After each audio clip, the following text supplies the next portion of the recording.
Hello, my name is Mary Jo Faustgen. I want to welcome you to this fourth in our series of COVID-19 support webinars. It's my hope that I will be able to give you a little bit of support and encouragement for being parents. It's a difficult job anyway, but now in COVID-19, it's a lot harder. And maybe some tips for a happier parenting experience for you.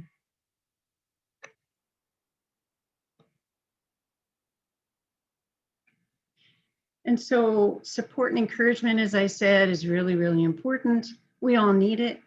And so, my kids are older right now, so I'm trying to imagine what it was like when you as parents had young children and they were all set in school before COVID started.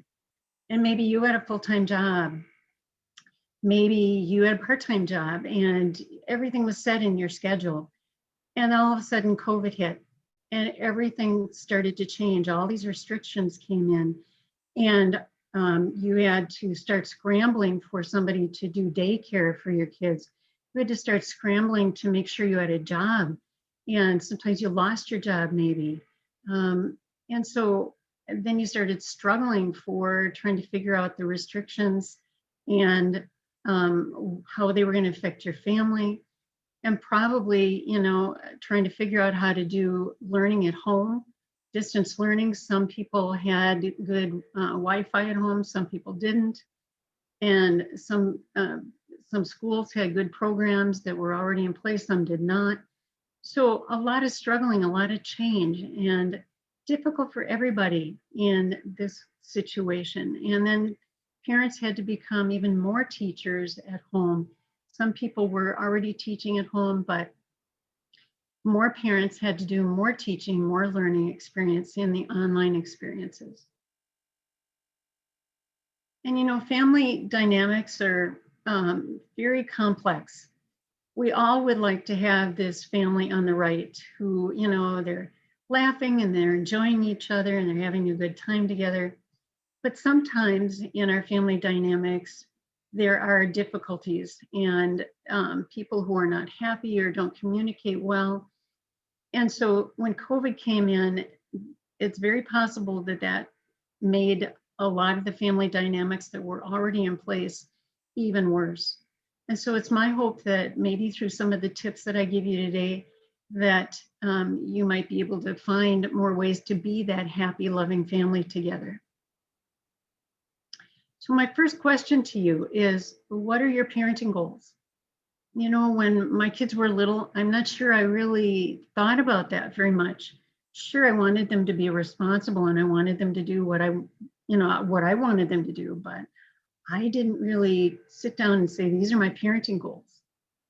But this is what I'm imagining you would like for your children. You want them to be happy and healthy, and especially now in COVID, and you want them to be respectful and responsible and do what you want and grow up to be good kids. You want them to be independent as they grow and learn how to do things by themselves. Of course, you want their self-esteem to be positive, and you want them to have a good love for their family. So these are just ones that I came up with, and maybe you have more that you would put in here. But I also would encourage you to look at what your children have been going through here. And they might have lost some of their goals in life. There might, kids are all about socialization and they love their friends. Yes, they love their family, but their socialization piece is so important for them. And so if they can't see their friends as much, and some kids actually liked going to school, and they can't have that anymore, they've lost a piece. They may have lost the sports that they were involved in, and they might be angry about that. Some kids actually are happy about not going to school. Others, are resentful of all the restrictions, whatever you're dealing with. Also look not only at your goals, but also, the important things that are important to your children. So I would say, what is your parenting style? So your parenting style here is, sometimes it's the same as what you had done to you as you were a child. So maybe you grew up with authoritarian parents or permissive parents, and maybe you've taken on those types of parenting. So being authoritarian is more like giving them demands and assuming that they're going to do everything you want at the time you want it. Being permissive, just kind of letting them do, their own thing and not, interfering too much in their life. What we encourage today is being a guiding parent. So that teacher, that person who is teaching them about life, that guider. So to be able to use respectful speech at all times and no demands and no threats. A threat being like, if you don't do this right now, I'm going to do blank to you. Okay. That would be a threat, and that's considered pretty destructive parenting at this point. And demanding, okay, do it right now, okay, or I don't know why you can't do it now, but that's just not acceptable to me right now, okay. No blame and no shame. Blame might be, this is your fault. This is your doing. Shame is a little deeper. In other words, it's more like, okay, you should have known better. And, this is really stupid that you didn't do it the right way. So be careful of those because they can be very destructive for your child. To give options with limits, and limits, of course, giving them that piece that says, I do have to do it within limits, and that's the better way to do it. And they're not always going to like that. Of course, they're not going to like that. They want to do what they want to do. But for you to be able to give them those options with limits, because that's how you become a guiding parent. To give choices and consequences at all times. We're going to talk about that a little bit more. And to be consistent as much as you can. Now, these are difficult. You're not going to do it perfect because there is no perfect parent. There's no perfect kid either. And so for you to be able to look at, if you have a perfectionism bent, that's going to be very difficult for you then as a parent. So to be able to give yourself, the other parent, and the child a little bit of understanding about the fact that this is a hard system to work out, but it can be worked out with a few more tips that I'm going to give you. And the best program that we found in the psychological realm that a lot of us agree on it's called Parenting with Love and Logic by Klein and Fay. And so I'll be giving you some of the important concepts that they are talking about there. So the first one, children need more than love. When I was parenting my young children, I thought, well, I'll just give them love and they'll just do what I want. No, I got a wake up call pretty fast on that one. Your parenting style is a major key.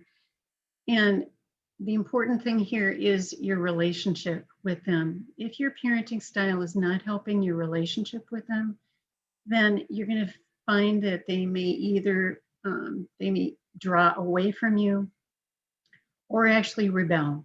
And I don't think you want them rebelling. So that's another reason why we're doing this kind of promotion of this kind of style of parenting. So to give choices and not demands. So natural consequences might be like, okay, so they have a tantrum. They tend to have tantrums.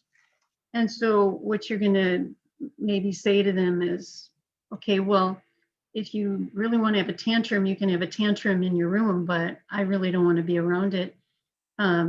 Or if you want to be with us, you will need to be quiet. It's your choice, though. You can decide what you want to do. And the natural consequence to that might be that they lose the chance to have dinner with you, okay? HW is for homework, okay? What if you say to them, well, you can either do your homework with me here in the kitchen, or you can do it alone in your bedroom or in the other room. Either way, your homework needs to get done, right? So it's your choice. And so you leave it up to them. Maybe they decide not to do their homework. And so the natural consequence to that just happens automatically is that maybe they don't understand it. Maybe they get a poor grade, maybe they fail, whatever. For you to be able to let that natural consequence happen is very important so that they can learn how to do it differently. A logical consequence for their choices. Again, this is, you always frame it as their choice. This is your choice.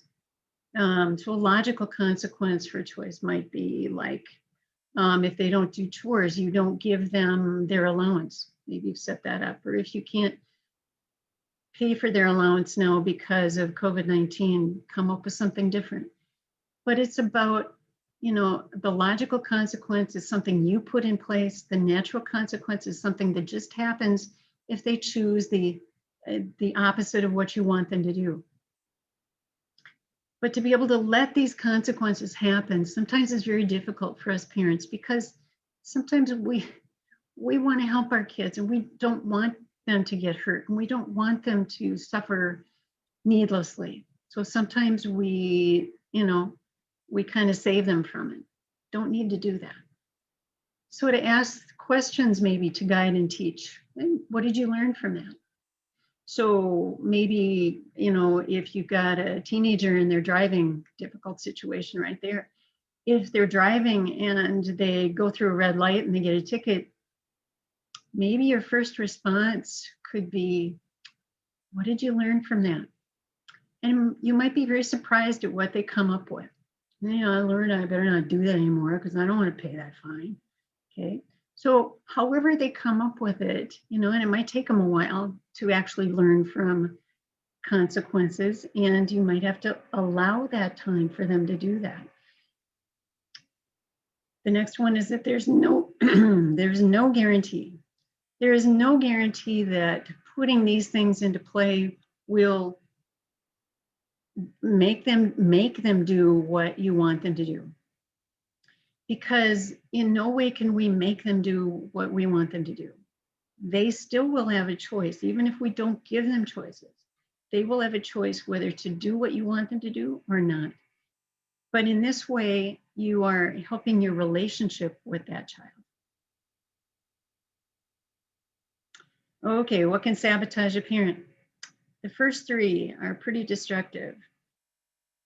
Needing to be right or win or control.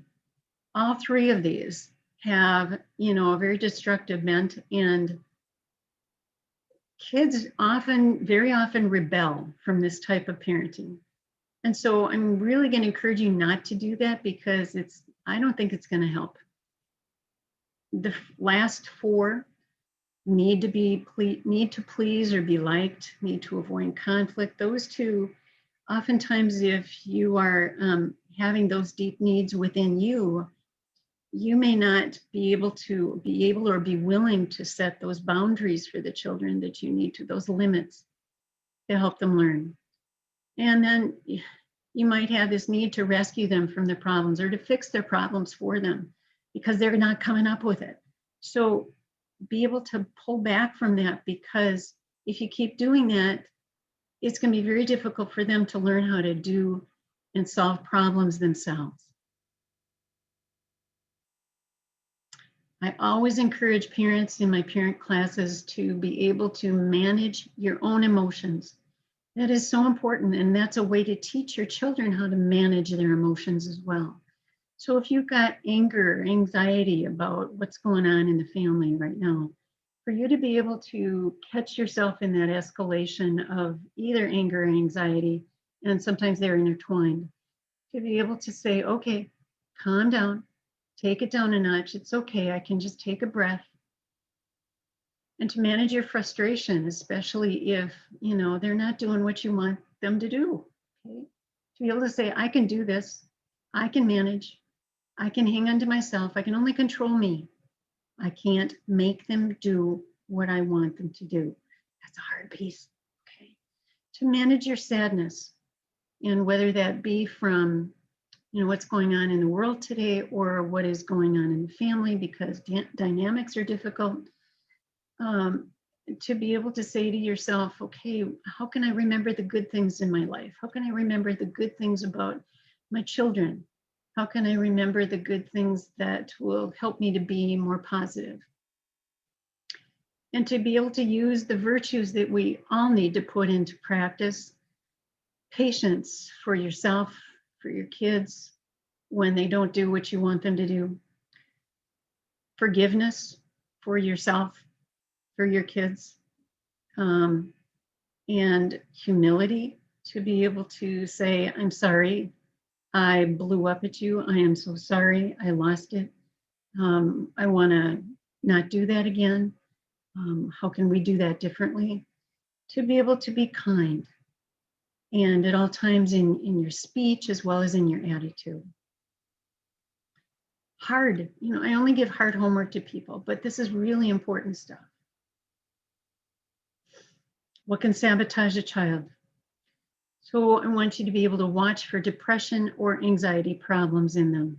For depression, maybe they are actually having some suicidal thoughts, some thoughts about not wanting to be around, or wanting to harm other kids, other people. Maybe they're having this depressed mood most of the day, and they're sleeping too much. They're not getting up out of bed. They have very little motivation to do anything. And especially if they're isolated from the family. And again, it's important to note if this is a change from the past. To watch for anxiety problems, maybe they've got a lot of worry and it just doesn't seem to be controlled, and it's keeping them up at night, and they're restless and agitated during the day. Watch for these things. These might be reasons why you would want to take them into therapy. And some of the best advice that I can give you for parenting is to be able to look at your own language. How are you talking to them? Are you saying, judgmental things to them? I will encourage you not to be judgmental. In other words, about whether they're doing it right or wrong, because that can hurt their self-esteem. Lecturing. I used to be pretty famous with my kids for my 2-3 hour lectures. And I found out after a while, they weren't listening after the first couple of sentences. So, they just don't listen to a long lecture. To be able to say what you need to say in short, kind of compact sentences. And I always suggest I statements. This is what I would like you to do. I am really, hoping that you'll help me out here, that kind of thing. And to ask guiding questions. Guiding questions are really interesting. This is how you can teach them. So a guiding question might look like, so if you don't do your homework, what kind of consequences might you get? If you don't drive defensively, what do you think might happen? And so you kind of wonder along with them and let them figure it out. Because if they roll it around in their head enough, you got their gears rolling, and they might actually say something that would surprise you and be able to figure out their problem themselves. So you wonder along with them, like, would you consider doing it this way? What if this happens? What do you think would happen then? So kind of formulate your language a little bit differently so you can guide them. Your behavior needs to be positive to be able to listen to them. Put down your cell phone. Take yourself away from the TV and look away from the computer, to be able to listen to what they're saying. They need that. To be able to respond respectfully to them, even if they're not being respectful to you. And no, that doesn't sound fair, but it really is important that you maintain your respectfulness, okay? Because as one of my children said to me once, why should I respect you if you don't respect me? So you give what you want, and you ask them to give you respect as well. And you give, so it's a mutual thing. And you work to understand what's going on in their world, because their world, their concerns may be totally different than yours. And a really good one to remember is positive reinforcement for positive behavior. So if they do something good, hey, recognize it. Thank you for doing the dishes for me. That really was nice of you. I really appreciate that. Thank you for doing your homework, because then I don't have to remind you to do it, okay? So positive reinforcement when they do something good, okay? And at all times, unconditionally love your children. No matter what their behavior is like, you can still love them. You may not like their behavior, but you can still love them. And so, Mary Jo, you haven't talked at all, right, about negative behavior. Well, here we are. We're going to talk about that. So for you to be able to look at what their goals of misbehavior might be, because even from very, very young, a very young age, they can have a goal to what they do. And so it might be attention. So the classic for this is you get on the phone and, you know, your little one is tugging at your leg and saying, "Mommy, mommy." Okay, that's attention. You can ignore that. You don't need to pay attention to every single thing they want, but you can say to them, when mommy gets off the phone, this is proactively, before you get on the phone, maybe you can say to them, when mommy gets off the phone, she can talk with you. I can talk with you then, okay? But then if they're into power and control, and you can kind of tell that by how they're acting and what they're telling you. If they're demanding that this happen, or assuming that all this stuff is going to happen the way they want it to, they're into power and control. And so I will really encourage you to write this one down. Pull out of power struggles. The power struggles are totally destructive. They're not going to get you anywhere you want. So you might as well just pull out of them. And you can distract from that, and you can engage in a positive way with them. That's when you can get something else out and talk about it, or switch the subject, whatever. And above all, to be able to set boundaries so that you won't be abused or taken advantage of. So that if they tend to be very negative in what they say, very critical, for you to use your I statements. I really want to be treated with respect just like you do. I want us to always be kind in our speech together. Whatever you say, to be able to find your I statement that says what you want and what you will not accept, okay? And this one is supposed to say parenting can be fun. Parenting can be fun, to be creative. And so you get your creative juices kind of flowing. And sometimes that's difficult because sometimes we're just worn out as parents and we're exhausted from work or whatever it is. So if you find creativity hard with your kids, ask other parents, what do you do when they're tantruming and crying and not doing what I want them to do? What do you do? And sometimes that can give you a lot of good things to try. It may work, it may not. New ways to teach. Maybe you can incorporate a game, or you can incorporate a fun time, or when you can go to take a field trip, to be able to use a field trip to teach, things like that.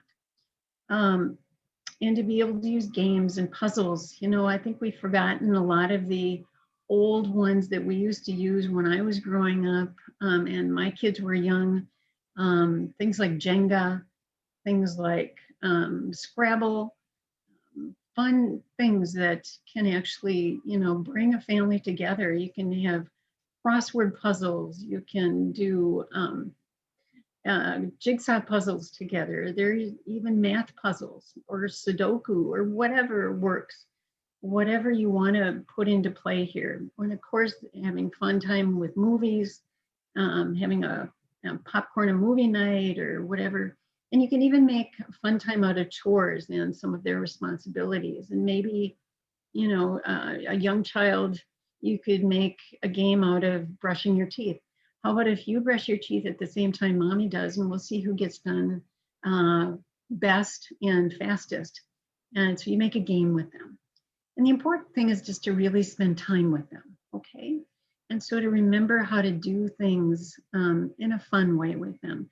I understand there's also a game called Pandemic out. Now, you may want to do that or you may not want to do that, considering what we've been going through, but it might be an interesting thing to do. And I actually brought something with me to show you because it's got such a long title. You might see this or you might not. It's called 399 Games, Puzzles, and Trivia Challenges, specially designed to keep your brain young. So I got this because I'm an older person and I would like to keep my brain young so I can keep up with my kids. Okay. You may have heard of love languages. Love languages are a great thing for not only connecting with a person that you love and is a romantic love, but for your children as well. And it's what's important here is how do they feel most loved? And what you're going to find is if you find their love language, their primary love language, that you can establish a much better relationship with them. It's amazing. And this has been borne out time and time again. So it could be one of the 5 that are listed here. Physical touch, such as hugs or touches that are gentle on the back. Words of affirmation, like compliments to them, recognizing when they do something good. Acts of service, like, providing a meal for them or giving them something that's, doing something for them and with them. A gift. Now, if it's at Christmas time or birthdays or something like that, of course, gifts are kind of expected, but maybe a gift at another time too. Quality time, just spending time with that person, talking with that person. And so the dialect that they believe in, you might say, is what's important. So pick quality time. So if I think their dialect in this language of quality time is sitting down and doing a movie with them, but they don't want to do that because they want to spend more time with you. They want to talk with you, and you don't talk very much when you do a movie. Then you've kind of lost the idea of fulfilling their love language. Very important that you work on figuring out what theirs is. And you sometimes can figure that out by saying, what do they ask for the most, or what do they keep complaining about that they're not getting? Okay, really important, these love languages. And at this time, pets can be so comforting. I just love this picture, they're comforting each other. And what kids find is that, as they pet that pet, they can feel that love coming back from the pet, and they can feel more loving and caring, and establish those loving, caring feelings and feeling like somebody cares for them. And that's really, really helpful for them at a time like this. And I put this one in here as care and feeding of parents because we need to be fed. We need to take care of ourselves. So to take care of yourself with exercise, because we are all stressed, especially at this time, and to be able to take time for yourself, to relax, to take time with friends and family. How important that is, because we all need that time for ourselves. And to rekindle our parent relationship if we possibly can, to feed that and nourish that. So if you're married or in a committed relationship, it's very important that the child or children see that you are committed to each other, that you're working out your problems. And as you work out your problems, they can kind of learn from that too. What are they learning from you as you work out your problems? If you're separated, divorced, or single, what you can do is, if that other parent is around and available, to be able to make sure that you don't badmouth that person, because that is not going to help in the establishment of family connection. So I will always encourage that. And if there's a way that you can help that establishment of more time together, then I think that's an important piece as well. So this is the end of our parenting. slides in COVID-19, I just encourage you to work on engaging positively with your children, to work on having respectful talks with them, and time for connection. How very important all of this is, as well as remembering to have time for yourself, because you are just as important as your children. So I'm really hoping that this can be helpful for you, that you've learned something, or if you haven't learned anything new, that this is just a good reminder. So I want to thank you for taking the time for looking at this and taking the time for yourself. Please stay safe and stay healthy, and we will hope that everything works out very well in your parenting and in your family. Thank you so much again.